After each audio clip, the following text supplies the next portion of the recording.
Good day everyone. So another week, another lesson. So for this week, we are going to tackle about the chapter 3, places and landscape evaluation assessment and character assessment. So sit back, relax and enjoy watching our video presentation. Good day.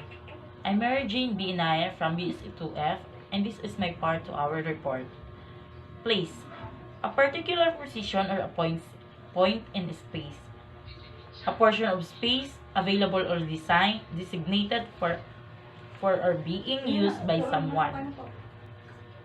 Location, site, spot, settings, position, situation, area, region, and locality. What does place mean in geography? Broadly defined, place is a location.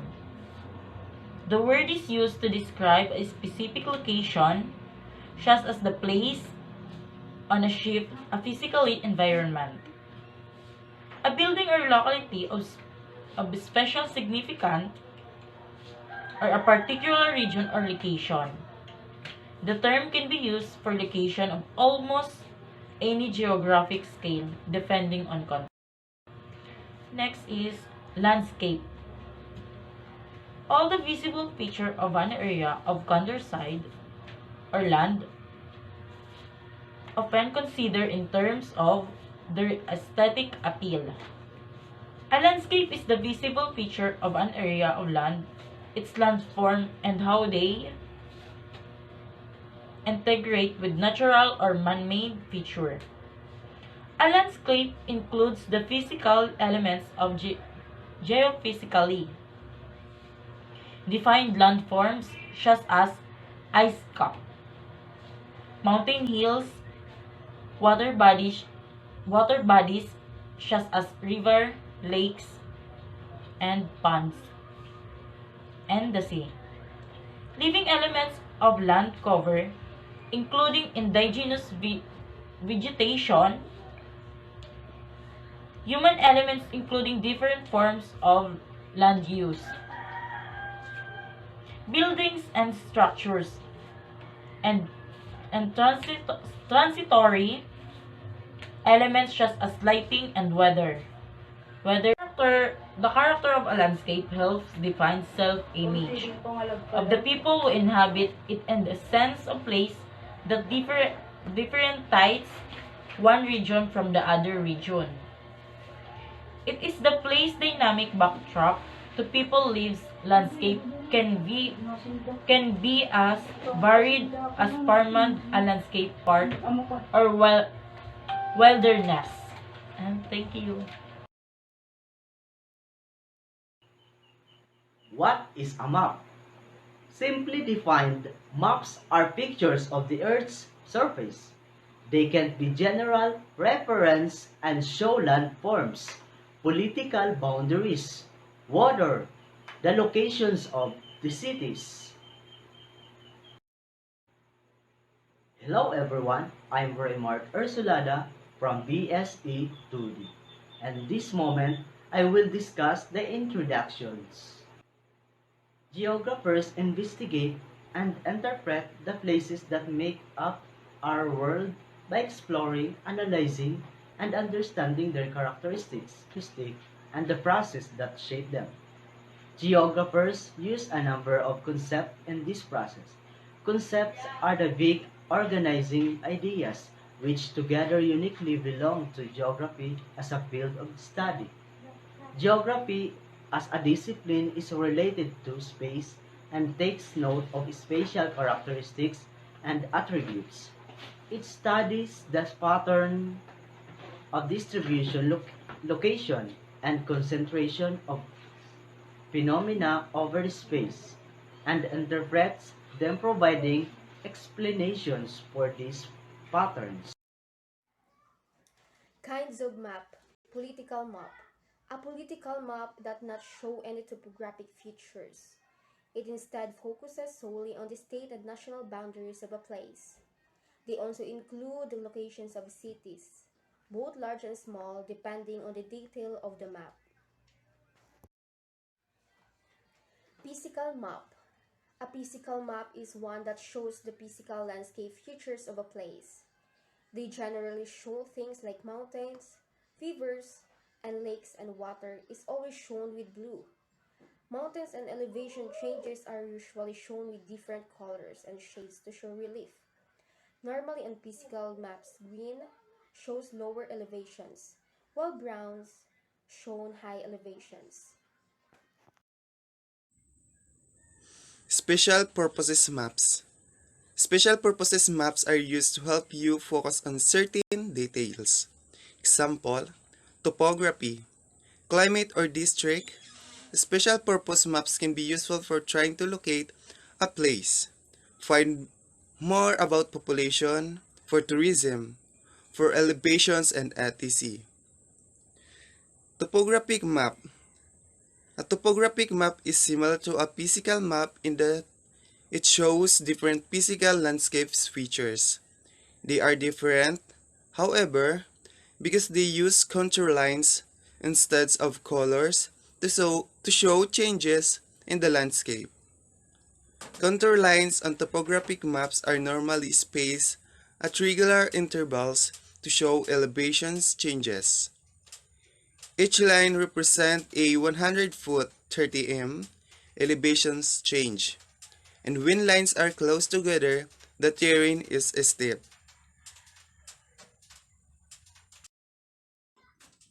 Climate map. A climate map shows information about the climate of an area. They can show things like the specific climatic zones of an area based on the temperature, the amount of snow an area receives, or average number of cloudy days. These maps normally use colors to show different climatic areas. Economic or resource map. An economic or resource map shows the specific type of economic activity or natural resources present in an area through the use of different symbols or colors, depending on what is being shown on the map. Other types of map is the road map. A road map is one of the most widely used map types. These maps show major and minor highways and roads, depending on the details, as well as things like airport, city location, and points of interest like park, campgrounds, and monuments. Major highways on a road map are generally red and larger than other roads, while minor roads are a lighter color and a narrow lane. Halimbawa, di ba kung magro-road trip tayo or may pupuntahan man na lugar, then hindi na natin alam yung susunod na dadaanan, is gumagamit tayo ng application na GPS or the road map. Makikita natin dyan yung mga highways and roads depending on the details na gusto natin puntahan, like airports and monument and etc. And also population density map. Another special purpose map use colors to show population density or the average number of people living a square mile or square kilometer. Ang population density map daw ay kinakalkula sa pamamagitan ng paghati sa bilang ng mga tao ayon sa lugar. Ang population density map ay karaniwang ipinapakita bilang ng mga tao bawat square kilometer. Mas darker ang kulay, mas malaki ang density ng mga population. And also thematic map. A thematic map is a map that emphasizes a particular theme or a special topic, such as the average distribution of rainfall in the area. They are different from general reference map because they do not just show natural features like rivers, cities, political subdivisions, and highways. Instead, if these items are on the thematic map, they are simply used to reference point to enhance one understanding of the map theme and purpose. Good day everyone, I'm Michelle Delatado and I will discuss the 6 types of land use and the character assessment of a landscape. Before we proceed to the 6 types of a land use, let us define first what is a land use. A land use is the term used to describe the human use of land. It represents the economic and cultural activities such as agricultural, residential, and recreational uses that are practiced at a given place. Then, a land use classification is a classification providing information on land cover and the types of human activity that involve in the land use. It may also facilitate the assessment of environment impacts on and the potential or alternative uses of land. Ang paggamit daw ng lupa ay ang paglalarawan ng lupa batay sa kung ano ang maitatayo dito at kung para saan magamit ang lupa. Tinutukoy din dito kung anong uri ng pamayanan, kapaligiran o paninirahan ang maaaring magamit sa isang tukoy na lupa. So, what are the 6 types of a land use? First is residential. The purpose of this land is to build homes. This could mean mobile homes, single-family homes, or even apartment complexes. Dito sa residential, nakasalalay sa lokal na lugar ang katayuan ng merkado at kung anong uri ng tirahan ang plano mong itayo. Kakailanganin mo din ditong isaalang-alang ang ibang bagay katulad ng accessibility sa property, the local schools, and yung rate ng mga krimen. Mayroon ding paghihigpit sa ganitong uri ng paggamit ng lupa, katulad ng mga uri ng hayop. Sunod ay ang transportation. The land is used for road, railways, subways, and airports. Anything that transport people and any other goods. These are like the circulatory system of the modern world and necessary for all other land to use and operate effectively. So dito naman, isa sa pinaggagamitan ng lupa ay ang paggawa ng mga daanan nating mga tao at sa pag-transfer ng mga produkto sa iba't ibang lugar. The third and fourth types of land use is institutional and public buildings. Institutional land uses generally defined as land uses developed in which serve a community's social, educational, health, cultural, and recreational needs. They may include government-owned or maybe privately owned and permanently facilities. Also, the institutional land are mostly associated with the land that occupied by public buildings. Ito naman, ginagamit ang lupa sa pagpapatayo ng mga institutional and public buildings katulad ng mga paaralan, mga government office, art galleries, and museums. The fifth type of land use is commercial. This type of land is designated for businesses, warehouse, shops, and many other infrastructures that is related to commerce. This type of land is commonly used for office buildings, restaurant, shops, and other businesses. So dito naman sa commercial land, ang intended nito ay makapag-earn o makapag-generate sila ng profit. The last type of land use is industrial, means the land used for commercial establishment such as manufacturing plant and public utilities. So dito naman, ginagamit ang lupa sa pagpapatayo ng mga manufacturing plants, katulad ng mga paggawaan sa biscuits and public utilities. What is a landscape character assessment? Landscape character assessment is the process of the identifying and describing variation and character of the landscape.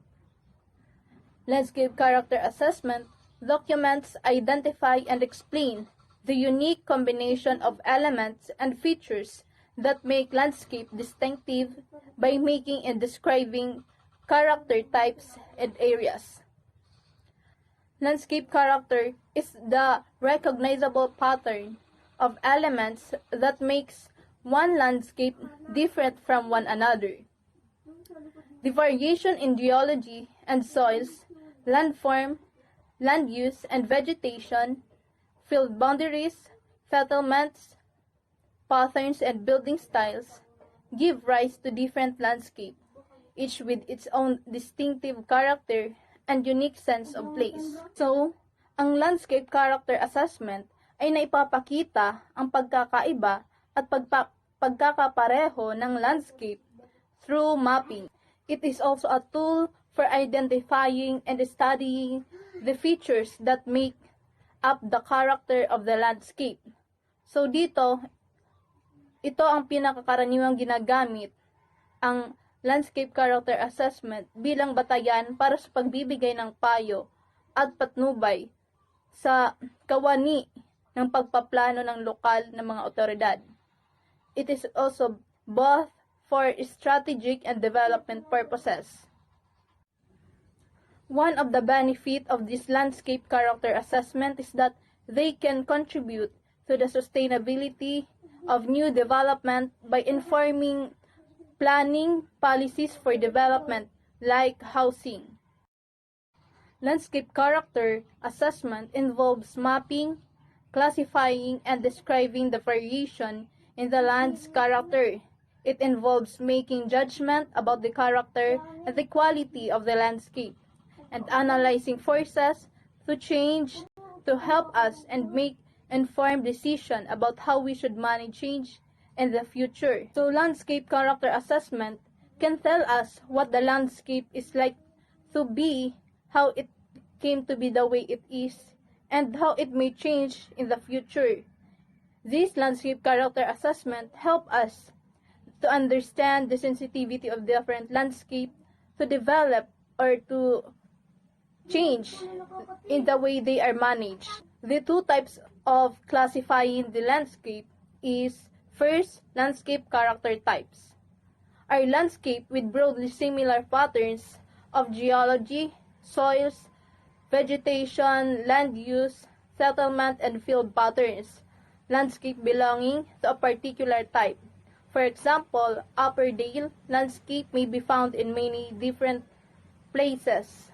So dito naman sa LCTs or landscape character types, it is a landscape types where a generic classification of a landscape character may occur or nangyayari sa kahit saan na bansa na kung saan matatagpuan ang magkatulad na physical or cultural landscape attributes. Landscape character areas are unique areas, geographically discrete example of particular landscape type. For example, Upper Teesdale is a character are belonging to the Upper Dale type. Character areas are common characteristics with other landscape belonging to the same type, but each has its own individual identity and sense of place. So here in the Philippines, we have example for the landscape character areas. It is the Star Mall, Alabang. What landscape characteristics should be included in landscape character assessment? Capture the characteristics of landscape including topographic features, flora and fauna, land use, sights, sounds, touch and smells, cultural association, history, and memories. Like for example, Star Mall in Alabang. Kasi dati, kahit sementeryo yun, pero nalaman kasi or na kita ng mga business owner or mga investors na marami ang mga tao doon, pero kulang yung mall. Kaya kahit yung sementeryo, pinilit nilang magtayo ng mall doon kasi maganda nga ang kinalalagyan nung lugar na yun. Inalis na lang yung sementeryo para mapalitan ng or para mapagtayuan ng mall na malapit sa mga subdivision. Okay? Back to you guys!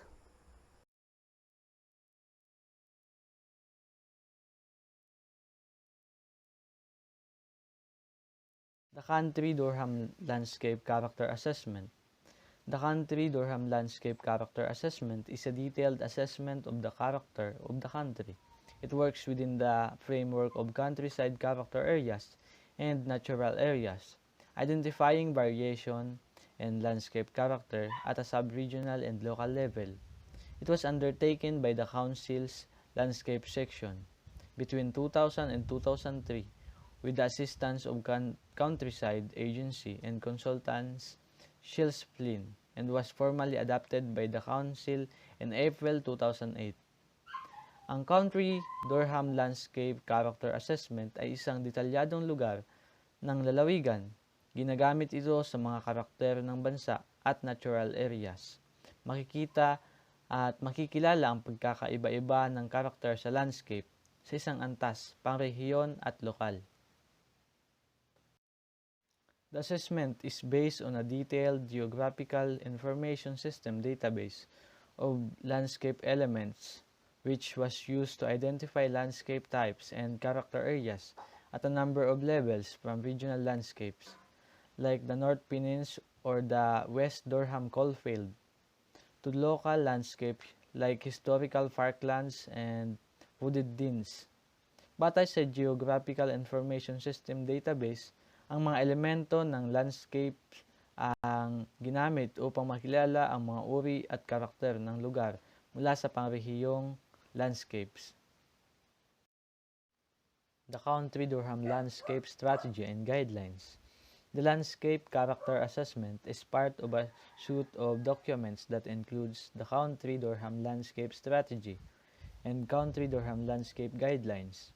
The landscape strategy identifies key issues and objectives for the conservation, restoration, and enhancement of the country's varied landscapes. It is intended to act as a guide to planners, developers, and land managers, and all who are involved in the changing landscapes, providing an integrated and coordinated framework for action. The landscape guidelines provide technical guidance on a range of landscape, like the protection of trees on developing sites or the selection of species for new planting. Ang landscape character assessment ay bahagi ng isang dokumento na kasama ang Country Durham Landscape Strategy at Guidelines. Kinikilala ng landscape strategy ang mga pangunahing issue at layunin para sa pag-iingat, pagpapanumbalik at pagpapaganda sa iba't ibang landscape ng bansa. Ito ay inilaan bilang isang gabay sa mga tagaplano, developer at tagapamahala ng lupa. Ang mga landscape guidelines ay nagbibigay ng pang-technical na patnubay sa isang parte ng landscape, mga issue tulad ng pagprotekta ng mga puno sa kaunlaran ng mga site o pagpili ng bagong species para sa bagong pananim. The benefits of landscape character assessment. Landscape character assessment can help us protect the environment while accommodating and influencing change.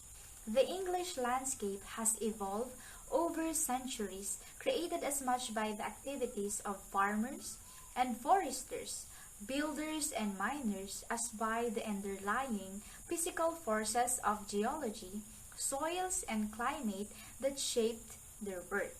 It is both a natural resource on which we depend for our food and water, a cultural resource that evokes feelings, memories, associations, and attachment, and a place we continue to live in and to change. So this only means that the landscape character assessment can tell us what the landscape is like today, how it came to be that way it is, and how it may change in the future. So this helps us understand the sensitivity of different landscape to develop or to change in a way they are managed, and so informs the decisions we make about them. This contribute as a sustainability for a new development. Tumutulong ito sa atin na makapag-decide kung saan ba ang panibagong pag-unlad nararapat at kung papaano ito. understanding of landscape character can help individual developers assess the impact of their proposal through the environmental assessment process and design them to be in keeping with the character of the locality. So the landscape character assessment can help inform the way land management initiatives and agri-environmental schemes like DETRA's environmental stewardships and local initiatives like the Country Durhan Hedgerow Partnerships Field Boundary Restoration Grant are targeted. So understanding the landscape character can also inform the day-to-day decisions of an individual land managers, especially the farmers and foresters, helping them to take account of landscape issues. Landscape character assessment can help us identify priorities for conservation, enhancement, renewal, or restoration in the landscape.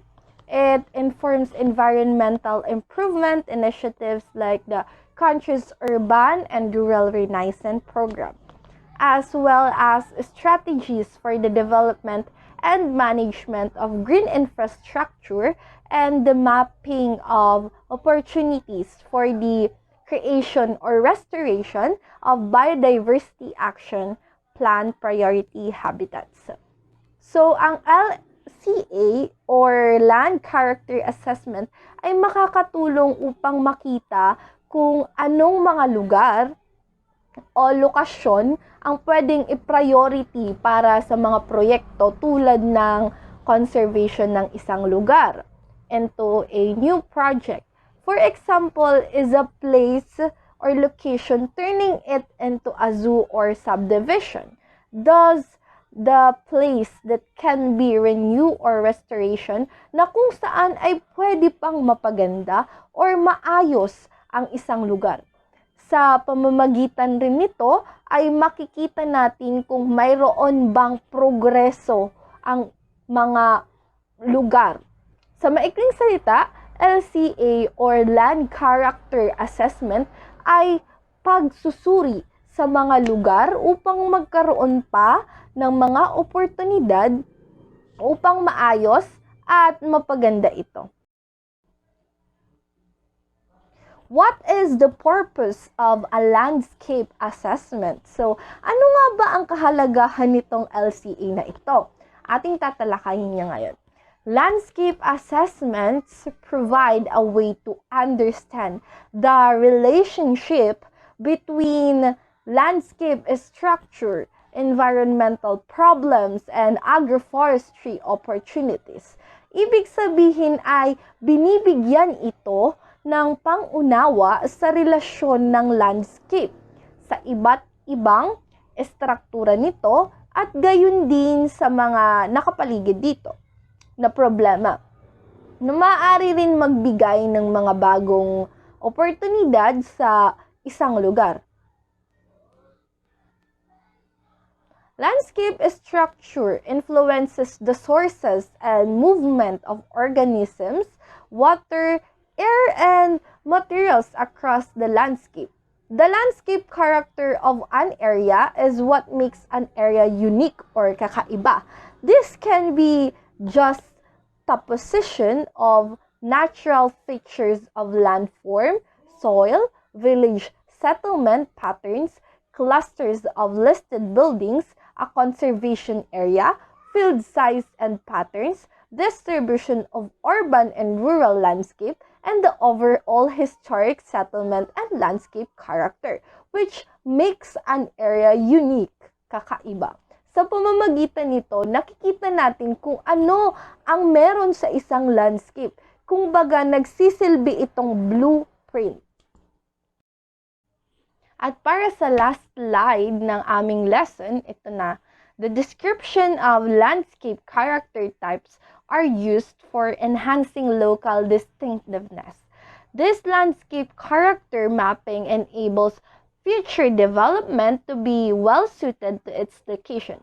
Government has endorsed the use of landscape character in planning policy statements. This is a structured landscape assessment technique which is highly specialized and is extremely useful in informing and training landscape planning and planning applications. Just like what I've mentioned earlier, LCA is the blueprint for the improvement of the certain area. It serves as the opportunities. This LCA plays a vital role kasi sa pamamagitan nito, mas mapapaunlad ang isang landscape, which is a good thing kasi mas mapapa-enhance, mas mapapaganda. Ibig sabihin, may improve yon. Yun lamang po ang aking part for this reporting, and that would be all for the landscape or places and landscape character assessment and evaluation